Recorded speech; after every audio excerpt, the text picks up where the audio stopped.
up, YouTubers and MicroGrinders? Alton from MicroGrinder.com, back again with another episode of our How to Beat Bovada Zone series. And actually, this is going to be our last episode, so this is going to be episode 10. So we're going to start off the video with a bit of a recap on how well I've been doing playing Bovada Zone 5NL and 10NL overall. And let's start with my 2015 results, since this gives more of a realistic idea of how well I've been doing. Now, I haven't played a huge sample size, and this includes both my regular and zone games at 5NL and 10NL. And I played about an equal amount at regular 5NL and zone 5NL, and I started off the year not running so great. And so that's why my win rates are a bit lower for the 5NL. But for Bovada Zone 5NL, I'm winning close to 9 big blinds per 100, so it's a decent result. Now, if you look at it, though, I'm barely beating the rake. So I'm paying close to $60 in rake, and I've only won $68 playing there. So it's hard to beat the rake. Now, I haven't played a huge sample of 10NL Zone, only around 2,800 hands, and I played around 5,000 hands of regular 10NL. Now, I'm doing really well with both of them. I'm pretty much running really hot right now. And my win rate's around 20 big blinds per 100 for zone, and for regular 10NL it's around 17 big blinds per 100. So that's in a very small sample size to give you an idea of how well I've been running this year, and that's with a huge downswing at the beginning of the year. So let me go ahead and pause the video real quick and pull up that graph to show you what it's looked like for 2015 for me. Okay, so this is what it looks like for 2015 for me, and like I said, at the beginning of the year, I started off going okay, and then went on a bit of a downswing. And since then, I've just been going upwards with some little bit of variance downswing everywhere as expected. But overall, I'm running pretty good. So that's why I'm saying that, for my standard 5NL 6 max and for my 5NL zone, that my win rates are lower for 10NL, because down here, I was only playing 5NL. And since I got to, I'd say around at this point, I've been playing 10NL as well. So that's 2015. So now let's take a look at my overall win rates to give you an idea of, for those of you that want to play high volume of zone and they want to play it for a decent amount of time, what can you expect?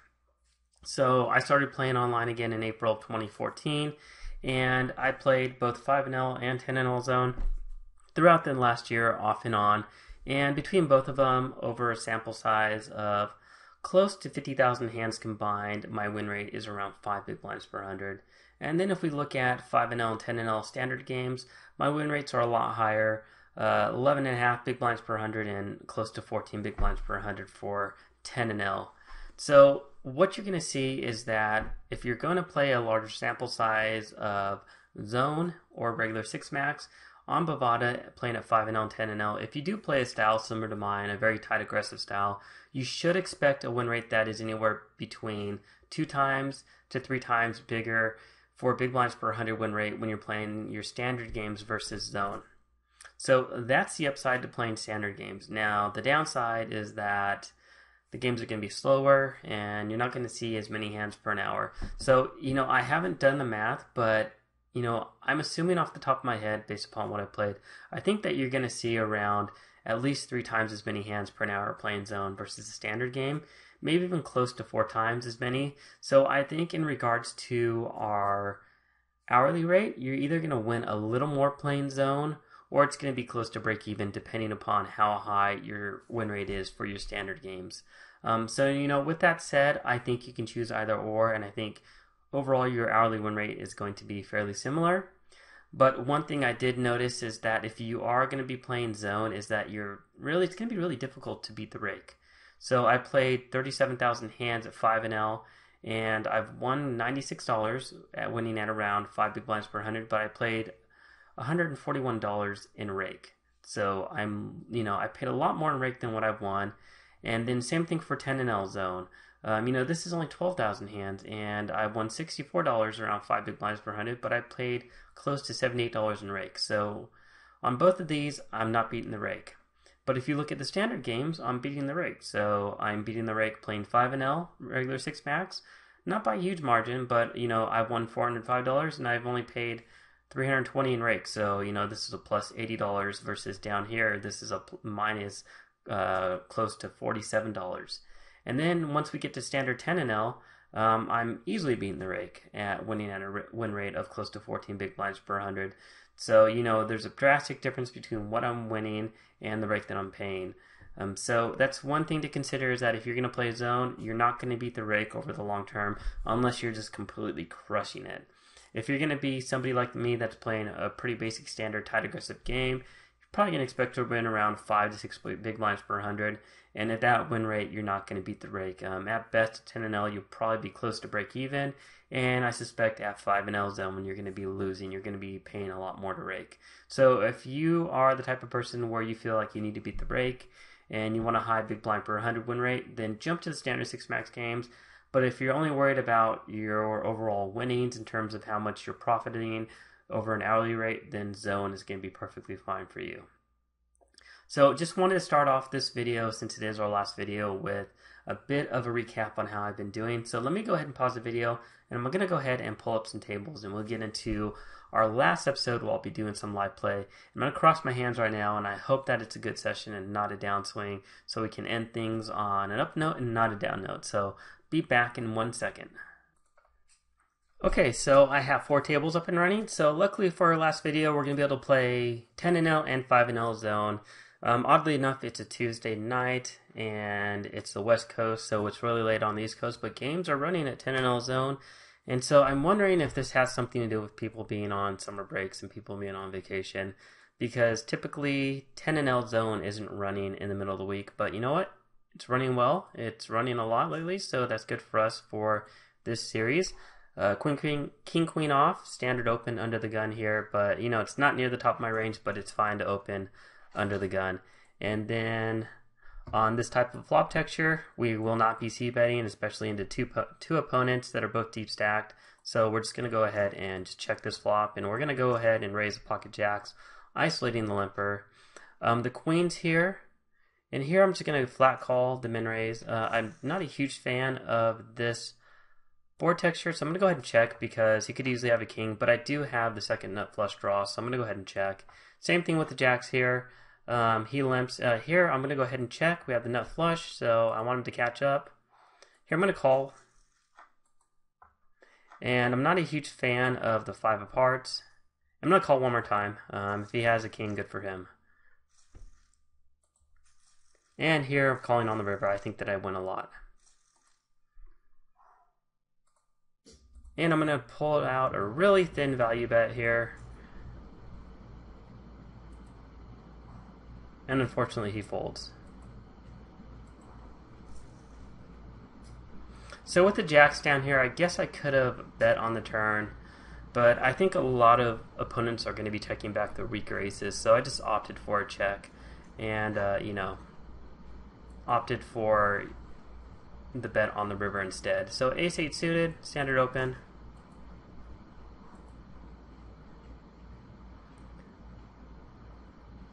This guy insta 3-bets us massively, literally like right after we bet.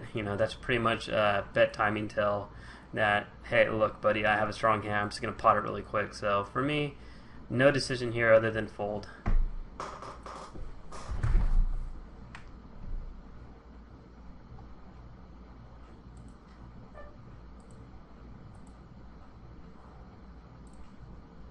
Nine-8 suited, I could call here, but I don't know how these two opponents are going to react. I don't want to be playing heads up out of position with the suited connector versus deep stack, so we're going to go ahead and fold.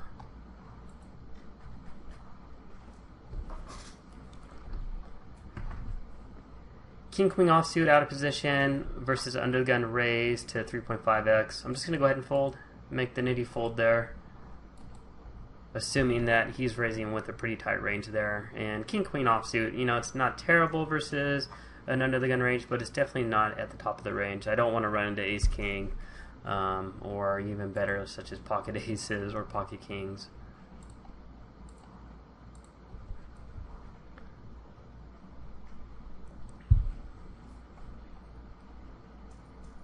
So king queen here, I will be raising if nobody else does, but I will not be calling an ISO raise. Go ahead and raise both the limpers. Yes, this guy's a deep stacked, but we're playing zone. It's only 10-0. We know nothing about anybody here. He could be really good, or he could just be really bad and playing something like a VPIP of 70 with a PFR of like 6, and he's just getting lucky. So, you know, just go ahead and raise the limpers. Doesn't matter if he's 300 big blind deep or not.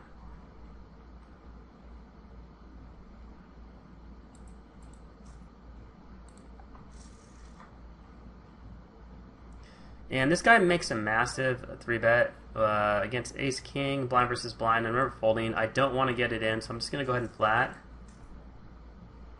I am a bit wary that he has a big pocket pair. A lot of people aren't going to like flatting out of position, but I think that's really the only move. Here I'm obviously calling with good pot odds. Here I'm going to go ahead and bet half pot. And when he checks, this is just very interesting and very skeptical of what he has here. Here we're just going to go ahead and fold.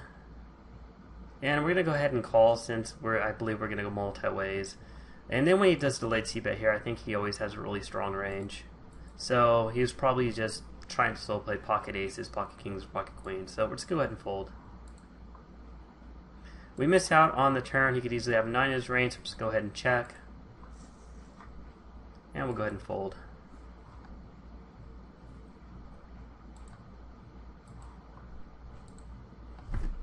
And then we miss our straight draw here on this hand as well. And the only reason I called there is because I knew I was going to go multi-ways the majority of the time, so I had no problem calling that raise. Here with the gutter, just go ahead and fold.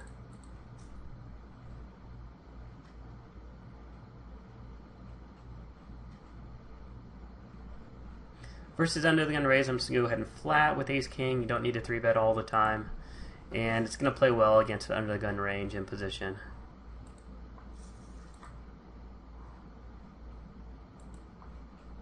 And when he bombs his pot, he can rarely have a queen, and I have a blocker to the nut flush, I have 2 overs, so I'm going to be calling.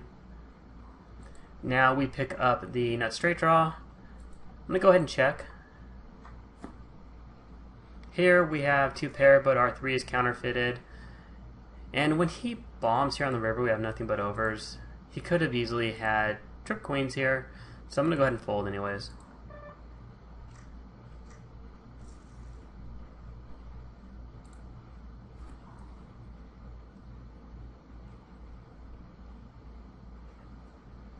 Pocket 5s, I'm going to go ahead and turn my pocket 5s into a bluff. Go ahead and 3-bet my pocket kings for value. And this is not a value raise, this is purely a bluff trying to get him to fold. If I get 4-bet, always going to have to lay these down. Here versus the undergun range, just an easy call in position for set mining value.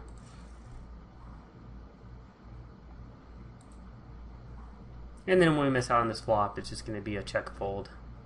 Unless I can see a free card. So, happy to see a free card. We only have 2 outs. But at this point, I'm pretty much done with this hand. I think he always has an ace in his range. And go ahead and fold.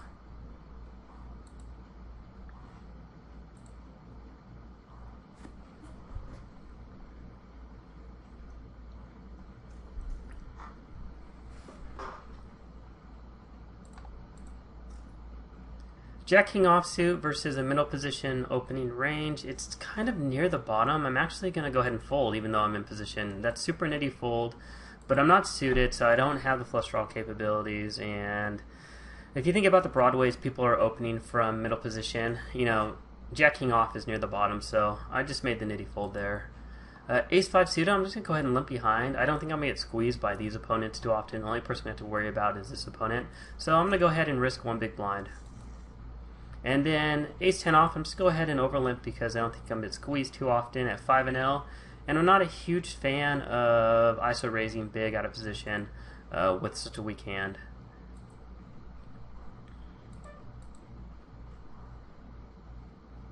And then we go ahead and flop the ace. I think this is a good flop for us, so we'll go ahead and lead out for value here. I think we can get value from a lot of weaker aces here. People like to limp smaller aces. All I have to worry about is ace 4 and ace 7. And then when I get 3-bet here, I'm just going to go ahead and fold because at this point I think this guy always has something like ace 7 or ace 4. And I don't know if I win 27% of the time. On such a dry board texture, it just doesn't make much sense. And I didn't talk about it, but he could have also limped pair sevens or pair fours. People like to limp small pocket pairs, so those are easily within his range as well.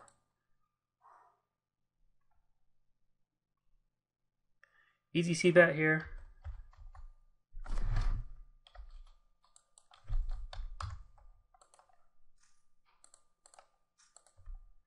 And I'm going to call out of position.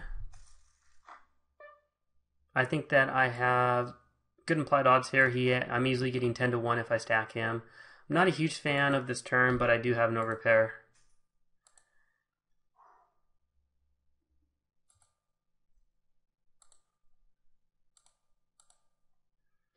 And definitely not a fan of that river. I think I'm going to take a bet fold line here.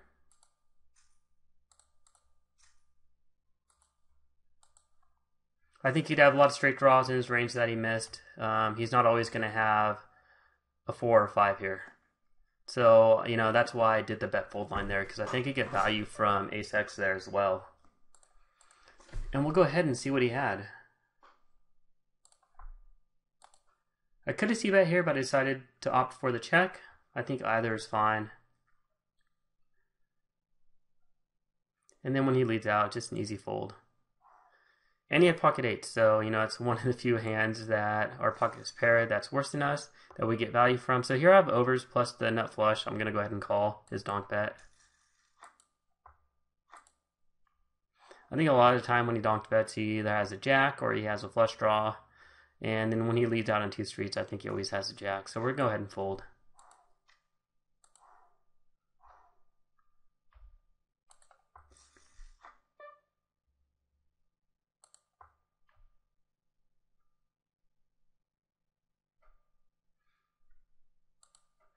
Five, 6 off, just go ahead and fold.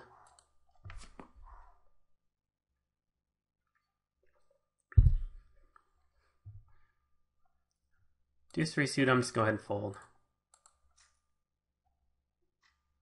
Gonna go ahead and call the min raise in position with a great implied odds hand. Go ahead and flat the under the gun raise with my king queen off. We get 3-bet here. If this opponent calls, I will call, but otherwise I'm folding. And then when he goes ahead and 4-bets him, I'm obviously going to be folding. Easy call line here.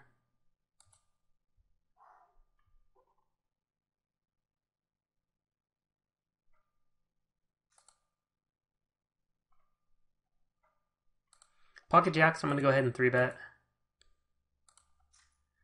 And I'm going to go ahead and call once more. And I'm going to call here as well with middle pair.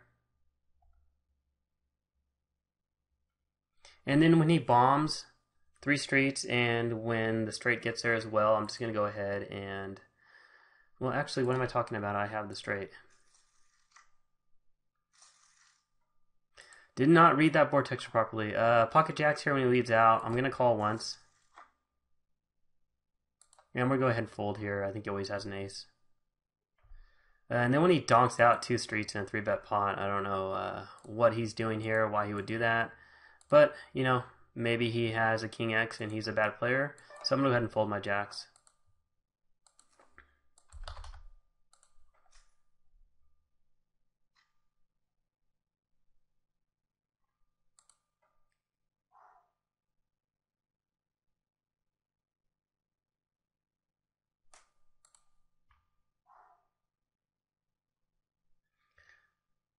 So against this opponent, I'm just going to go ahead and jam. It looks super fishy. He's so short stacked. I'm not going to fold pocket 8s here at 5 and L. If he was limp raising a bigger pocket pair, good for him. And he has pocket kings, so good for him. But against such a small stack size with that much behind, I think the only move there with pocket 8s is just to go ahead and get it in. If he was deep stacked, I would fold, but given that he didn't have really any money behind, I have no problem just calling it off and getting it in.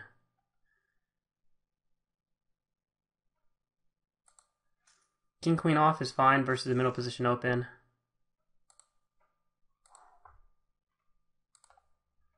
And easy flat in position with ace jack. I'm going to go ahead and call because it's hard for him to have a queen here. But when he bombs the turn for a pot-sized bet, I think he always has a queen. For some reason, it looks like I'm running at the top of everybody's range for this last video.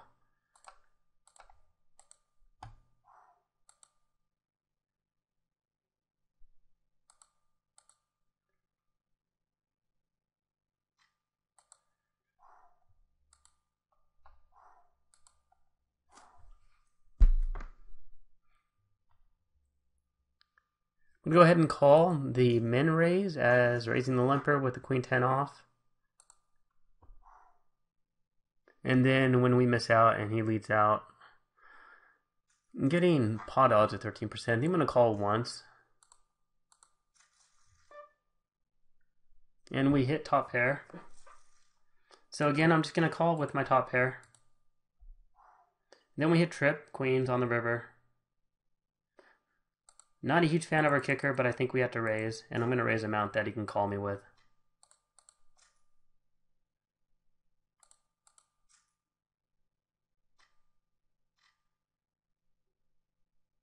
And of course, you know, I did have a full house, so I'm not really sure what I was talking about my kicker there. It didn't matter.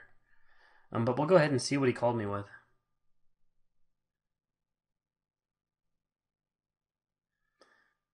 Wow, so he played that horrendous. He had pocket aces.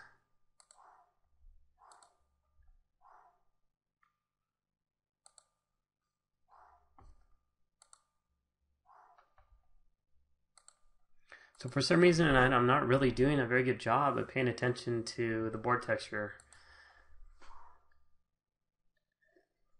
And the funny thing is that I have an energy drink right here that I'm sipping on.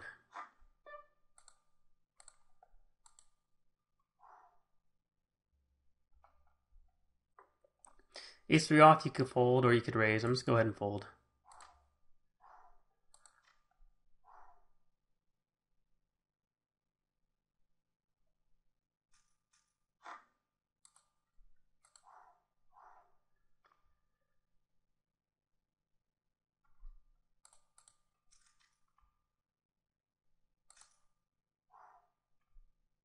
So we do have the wheel draw, but we only have 3 outs here. I don't think we have many folds with this type of board texture with the flush draw and the straight draw.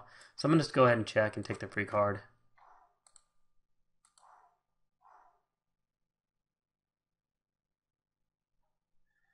And then again on the turn, if I don't rep anything on the flop, the 10 doesn't change much. So again, I'm going to take the free card. And then on the river, I think we have good showdown value, so I'm just going to go ahead and check. It's easy raising limper here. We have top pair, second best kicker. Fine with getting it in against a shorty.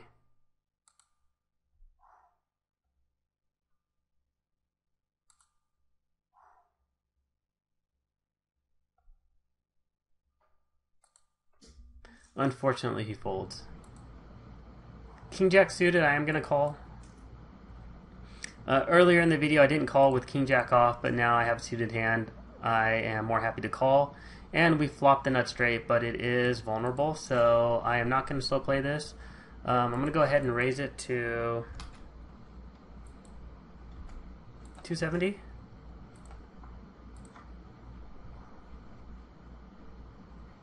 And easy snap call with the nuts. I'm not really sure what he was doing there, but his bluff didn't work, so good hand for me here, easy call. I know he could easily have a queen, but for that bet size, I'm not folding. And on the river, we have to fold when we just miss out. Really hoping just to spike an ace or a king on the river.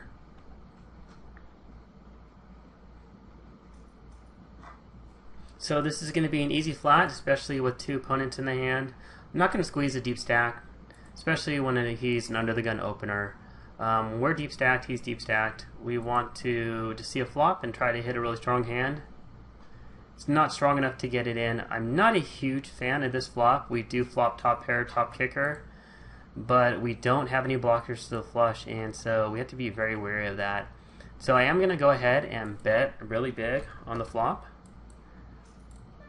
But if I get multiple callers, I'm going to be playing it very warily, very cautiously. And the great thing is that we are in position, so at this point I can go ahead and bet one more time for value and protection.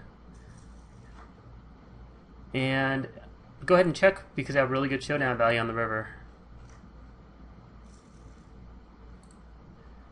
Here I'm going to call just because it's a min raise. Oh, sorry. I should have raised the limper there. I thought I was playing 5-L. So with the queen jack here, shouldn't have just limped behind. For some reason I thought I was playing 5-L. So that was my bad. So here, yeah, I probably could have bet 3 streets with ace queen versus a king queen. But I put a lot more flushes in his range because I have a queen and there's a queen on the board, so we have to discount that. I didn't think I was going to get value from many weaker hands. That was probably one of the few hands I would have got value from, so I could have bet there, but I thought that checking was fine as well. Here, check call line's fine. Not a huge fan of the turn card. And when we do ahead and we hit the nut flush draw and we can represent the queen, I'm going to go ahead and lead out. When he goes ahead and bets the turn, I'm going to go ahead and fold because I think he could be c-betting a lot on the flop, and on the turn he hits his ace. He hits the best hand anyway, so go ahead and fold. Here, I don't think the 10 helps me, so I'm going to go ahead and check, try to hit my hearts.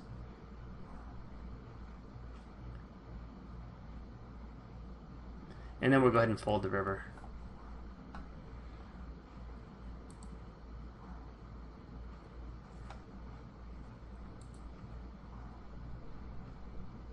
And with pocket deuces, I'm just go ahead and fold.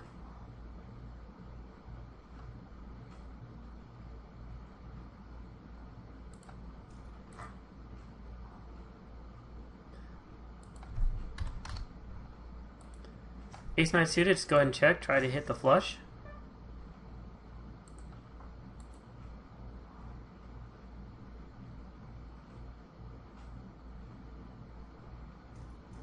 King 10 off, I'm just going to go ahead and fold. And I love fishy moves like this. Queen 10 off, I am actually going to fold because I think this guy might just go all in. I want to see what he has, so I'm going to go ahead and fold and let him jam and see what he has. I don't see how he can call that and fold here. It just makes no sense. If he does fold, he's just a terrible player. But given the fact that, wow, he folded there. Unreal. Oh well, fishy players do bad things. Here I am going to call in position on the button with 9-10 suited because I think this short stack is going to come along a lot as well. And we can hit top 2 pair, and we can go ahead and bomb it on the flop with our top 2 pair. There's a flush draw and straight draw, so that's why I'm bombing the flop here. And it works out for us. So we're getting close to 30 minutes. I think I'm going to go ahead and end this video. So, I think 30 minutes is a pretty sufficient amount of playing zone for this video, for our last episode. Let me go ahead and sit out on these hands. Here I have good showdown value, so I'm just going to go ahead and check.